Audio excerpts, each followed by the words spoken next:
common thing when introducing speakers to talk about their ministry.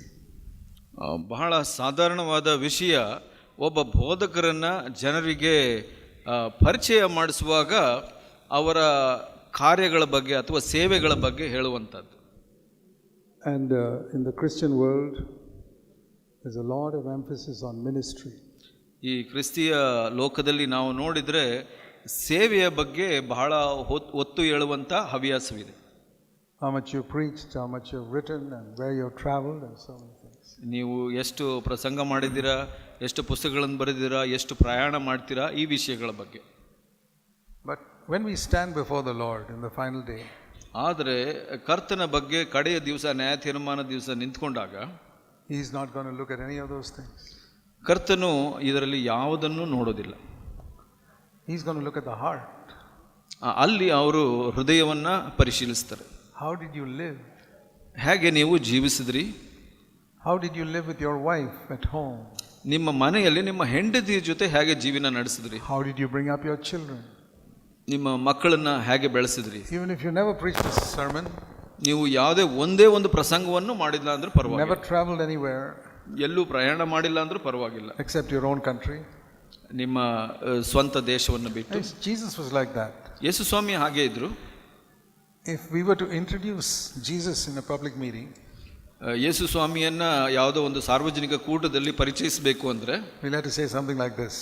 ಈ ತರ ಹೇಳಬೇಕಾಗುತ್ತೆ. This man is a poor carpenter. ಈತ ಒಬ್ಬ ಬಡಗಿ ಆಗಿದ್ದನು. He has never written any book. ಯಾವುದೇ ಒಂದು ಪುಸ್ತಕವನ್ನು ಬರೆದಿಲ್ಲ. He's never traveled outside the small country of Israel. ಈ ಇಸ್ರಾಯೇಲ್ ಒಂದು ಚಿಕ್ಕ ದೇಶದ ಬಿಟ್ಟು ಹೊರಗಡೆ ಎಲ್ಲೂ ಪ್ರಯಾಣ ಮಾಡಿಲ್ಲ. But he has a great love for lepers and blind men and poor people. ಕುಷ್ಠರೋಗಿಗಳಿಗೆ, ಬಡವರಿಗೆ, ಕುರುಡರಿಗೆ ಇವ್ರನ್ನೆಲ್ಲ ನೋಡಿ ಅವರಿಗೆ ಬಹಳಷ್ಟು ಕನಿಕರವಿದೆ. And he helps them. ಅವರಿಗೆಲ್ಲ ಸಹಾಯ ಮಾಡ್ತಾನೆ. His treasurer is always stealing money, but he doesn't fight with him about that. ಆತನ ಖಜಾಂಚಿಯಾದವನು ಅವನ ಹಣವನ್ನ ಕಳ್ಳತನ ಮಾಡ್ತಾ ಇದ್ರು, ಅವನ ಜೊತೆ ಜಗಳ ಮಾಡೋದಿಲ್ಲ. He forgives him and says, okay, you can take it, I don't want any of that. ಆತನನ್ನ ಕ್ಷಮಿಸ್ಬಿಡ್ತಾನೆ, ನನಗೆ ಪರವಾಗಿಲ್ಲ ಅಂತ ಹೇಳ್ತಾನೆ. And most of his sermons are only about 15 minutes. ಹೆಚ್ಚಿನ ಅಂಶ ಅವನ ಪ್ರಸಂಗಗಳೆಲ್ಲ 15 ನಿಮಿಷ ಕಾಲ. Like Matthew 5, 6 and 7. ಮತ್ತಾಯ 5, 6, 7. John 14, 15, 16. ಯೋಹಾನ 14, 15, 16. It's not a very impressive testimony. ಅದು ನೋಡಿದ್ರೆ ಅದು ದೊಡ್ಡ ಒಳ್ಳೆಯ ಒಂದು ಸಾಕ್ಷಿ ಅಂತ ಹೇಳಲಿಕ್ಕಾಗಲ್ಲ. But he was the greatest person that ever lived on this earth. ಆದರೆ ಆತನು ಈ ಭೂಮಿಯಲ್ಲಿ ಜೀವಿಸಿದಂಥ ಅತ್ಯಧಿಕ ಮಹತ್ತಾದ ಮನುಷ್ಯನಾಗಿದ್ದ. And he said, follow me. ಆತನು ನಮಗೆ ಹೇಳ್ತಾನೆ, ನನ್ನನ್ನು ಹಿಂಬಾಲಿಸಿ ಅಂತ. That has been my goal in life. ಅದು ನನ್ನ ಜೀವಿತದ ಗುರಿಯಾಗಿದೆ. I have never had a lust to increase my ministry. ನನಗೆ ಯಾವತ್ತೂ ಈ ಅತಿಯಾಶೆ ಇರಲಿಲ್ಲ ನನ್ನ ಸೇವೆಯನ್ನು ವೃದ್ಧಿ ಮಾಡಬೇಕು, ದೊಡ್ಡದು ಮಾಡಬೇಕು ಅಂತ. I get so many invitations from many countries, I don't go. ಬಹಳಷ್ಟು ನನಗೆ ಒಂದು ಸ್ವಾಗತ ಪತ್ರಗಳು ಬರುತ್ತೆ ಕೂಟಗಳಿಗೆ ಬಹಳಷ್ಟು ದೇಶಗಳಿಂದ, ಆದರೆ ನಾನು ಹೋಗೋದಿಲ್ಲ. I am primarily a worshipper of God, not a preacher. ನಾನು ಮುಖ್ಯವಾಗಿ ಒಬ್ಬ ಪ್ರಸಂಗಿ ಅಲ್ಲ, ದೇವರನ್ನು ಆರಾಧಿಸುವಂಥ ಆರಾಧಕ. In my private life, I worship God every morning when I get up. ನನ್ನ ವೈಯಕ್ತಿಕ ಜೀವಿತದಲ್ಲಿ ಪ್ರತಿ ದಿವಸ ಬೆಳಗ್ಗೆ ಎದ್ದಾಗ ದೇವರನ್ನು ಆರಾಧಿಸ್ತೀನಿ. And my great goal in life is to love Jesus with all my heart.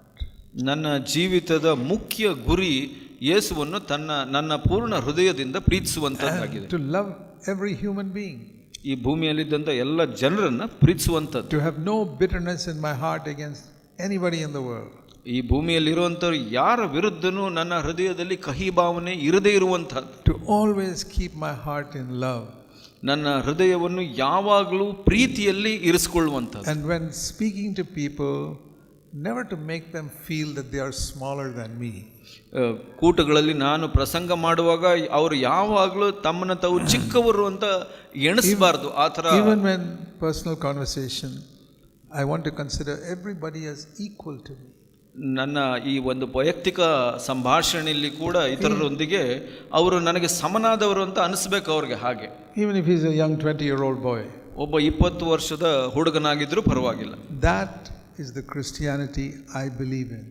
ಆ ಥರದ ಒಂದು ಕ್ರೈಸ್ತ ಜೀವಿತ ನಾನು ನಂಬುವಂಥದ್ದು. To live always with my wife, never raising my voice 365 days of the year. ಒಂದು ವರ್ಷದಲ್ಲಿ 360 ದಿವಸ ನನ್ನ ಹೆಂಡತಿ ಜೊತೆ ಜೀವನ ಮಾಡುವಾಗ ಯಾವತ್ತೂ ಕಿರ್ಚಾಡದೇ ಇರೋದು, ಧ್ವನಿಯನ್ನು ಎತ್ತು ಮಾತಾಡದೇ ಇರೋದು ನನ್ನ ಗುರಿ. That is my Christianity. ಅದು ನನ್ನ ಕ್ರೈಸ್ತ ಜೀವಿತ. And when I preach, I'm only talking about that to other people, that's all. ನಾನು ಪ್ರಸಂಗ ಮಾಡುವಾಗ ನನ್ನ ಜೀವಿತದ ವಿಷಯದಲ್ಲಿ ನಾನು ಇತರರಿಗೆ ಹೇಳ್ತಾ ಇರ್ತೀನಿ ಅಷ್ಟೇ. So my main goal in life is not even to build the church. ನನ್ನ ಮುಖ್ಯ ಗುರಿ ನನ್ನ ಜೀವಿತದಲ್ಲಿ ಸಭೆಯನ್ನು ಕಟ್ಟೋದು ಕೂಡ ಅಲ್ಲ. It is to live like Jesus in my thought life. ಈ ಯೇಸು ಸ್ವಾಮಿಯ ಥರ ನನ್ನ ಜೀವಿತ, ನನ್ನ ಮನಸ್ಸಿನ ಜೀವಿತದಲ್ಲಿ ಜೀವಿಸುವಂಥದ್ದು. To try and speak the way Jesus would speak even in personal conversation. ನಾನು ವೈಯಕ್ತಿಕ ಸಂಭಾಷಣೆ ಮಾಡುವಾಗ ಯೇಸು ಸ್ವಾಮಿಯಂತೆ ಸಂಭಾಷಣೆ ಮಾಡುವಂಥದ್ದು. And sometimes I make a mistake to be quick to ask forgiveness and apologize. ಮತ್ತು ಯಾವುದೇ ವಿಷಯದಲ್ಲಿ ನಾನು ಹಿಂಜಾರಿದ್ರೆ ಅಥವಾ ತಪ್ಪು ಮಾಡಿದರೆ ಬಹಳ ಬೇಗ ತಕ್ಷಣ ಕ್ಷಮೆಯನ್ನು ಕೇಳುವಂಥದ್ದು. And always to seek to be more like Jesus Christ. ಯಾವಾಗಲೂ ಯೇಸುವಿನ ಥರ ಆಗೋದಕ್ಕೆ ಆಸಕ್ತಿಯಿಂದ ಆಸೆ ಪಡುವಂಥದ್ದು. And in that area all of you can be like me. ಈ ಒಂದು ಕ್ಷೇತ್ರದಲ್ಲಿ ನೀವು ಎಲ್ಲರೂ ನನ್ನ ಥರ ಇರಬಹುದು. You may never be able to preach like me or write books like me. That's not important. ನನ್ನ ಥರ ನೀವು ಪ್ರಸಂಗ ಮಾಡ್ಲಿಕ್ಕೆ ಆಗದೆ ಇರ್ಬೋದು ಅಥವಾ ಪುಸ್ತಕ ಬರೀಲಿಕ್ಕೆ ಆಗದೆ ಇರ್ಬೋದು, ಅದು ಪರವಾಗಿಲ್ಲ, ಅದು ಮುಖ್ಯವಲ್ಲ. All these things which I just said, all of you can be like that. ನಾನು ಇವಾಗ ಹೇಳಿದ ವಿಷಯಗಳಲ್ಲಿ ನೀವು ಎಲ್ಲರೂ ಇರಬಹುದು ಹಾಗೆ. I'll tell you honestly, this was my prayer for many years. ನಾನು ಪ್ರಾಮಾಣಿಕವಾಗಿ ಹೇಳ್ತೀನಿ, ಇದು ನನ್ನ ಪ್ರಾರ್ಥನೆಯಾಗಿದೆ ಬಹಳ ವರ್ಷಗಳು. I have never in my life even once prayed, Lord take me to this country or that country to preach the gospel. ನಾನು ನನ್ನ ಜೀವಿತದಲ್ಲಿ ಈವನು ಒಂದು ಸಲ ಕೂಡ ಪ್ರಾರ್ಥನೆ ಮಾಡಿಲ್ಲ, ನಾನು ಬೋಧನೆ ಪ್ರಸಂಗ ಮಾಡ್ಲಿಕ್ಕೆ ಈ ದೇಶಕ್ಕೆ ಆ ದೇಶಕ್ಕೆ ಕರೆದುಕೊಂಡು ಹೋಗುವಂತ, take me to this state or that state in India. ಈ ಭಾರತದಲ್ಲಿ ಈ ರಾಜ್ಯಕ್ಕೆ ಆ ರಾಜ್ಯಕ್ಕೆ ತೆಗೆದುಕೊಂಡು ಹೋಗುವಂತ ಕೇಳಿಲ್ಲ ನಾನು. I have never asked God for such things. ಅಂತ ವಿಷಯಗಳಿಗೆ ನಾನು ಯಾವತ್ತೂ ಪ್ರಾರ್ಥನೆ ಮಾಡಿಲ್ಲ. I have said, Lord help me to give thanks in everything. ನಾನು ಏನು ಪ್ರಾರ್ಥನೆ ಮಾಡಿದ್ದೀನಿ ಅಂದ್ರೆ ಎಲ್ಲದರಲ್ಲೂ ನಿನಗೆ ಕೃತಜ್ಞತೆಯನ್ನು ಮಾಡಲು ಸಹಾಯ ಮಾಡು. Help me to love my wife like Christ loved me. ನನ್ನನ್ನು ಕ್ರಿಸ್ತನು ಹೇಗೆ ಪ್ರೀತಿಸಿದನೋ ಹಾಗೆ ನನ್ನ ಹೆಂಡತಿಯನ್ನ ಪ್ರೀತಿಸಲಿಕ್ಕೆ ಸಹಾಯ ಮಾಡು ಸ್ವಾಮಿ. Help me to bring up my children in a God fearing way so they will honor you when they grow up. ದೇವರ ಭಯದಲ್ಲಿ ನನ್ನ ಮಕ್ಕಳನ್ನ ಬೆಳೆಸಲಿಕ್ಕೆ ನನಗೆ ಸಹಾಯ ಮಾಡು, ಅವರು ಮುಂದೆ ನಿನಗೆ ಮಹಿಮೆಪಡಿಸಲಿ ಅಂತ. Not they'll be great preachers, but that they live godly lives. That's more important. ಅವರು ದೊಡ್ಡ ಪ್ರಸಂಗಿಗಳಾಗಬೇಕು ಅಂತಲ್ಲ, ಆದ್ರೆ ಅದು ದೈವಿಕ ಜೀವಿತವನ್ನ ನಡೆಸಲಿ ಅಂತ. Because becoming a preacher is a matter of honor.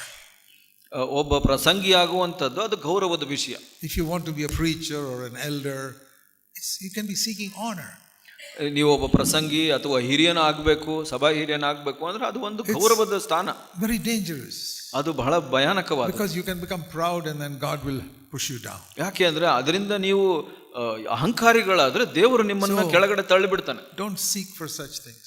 ಅದನ್ನ ಹುಡುಕಬೇಡಿ ನೀವು. I can stand before God today and say I never in my life sought for that. ನಾನು ದೇವರ ಮುಂದೆ ಸಾಕ್ಷಿ ಹೇಳ್ತೀನಿ, ನಾನು ಇದನ್ನ ಯಾವತ್ತೂ ನನ್ನ ಜೀವಿತದಲ್ಲಿ ಹುಡುಕಲಿಲ್ಲ.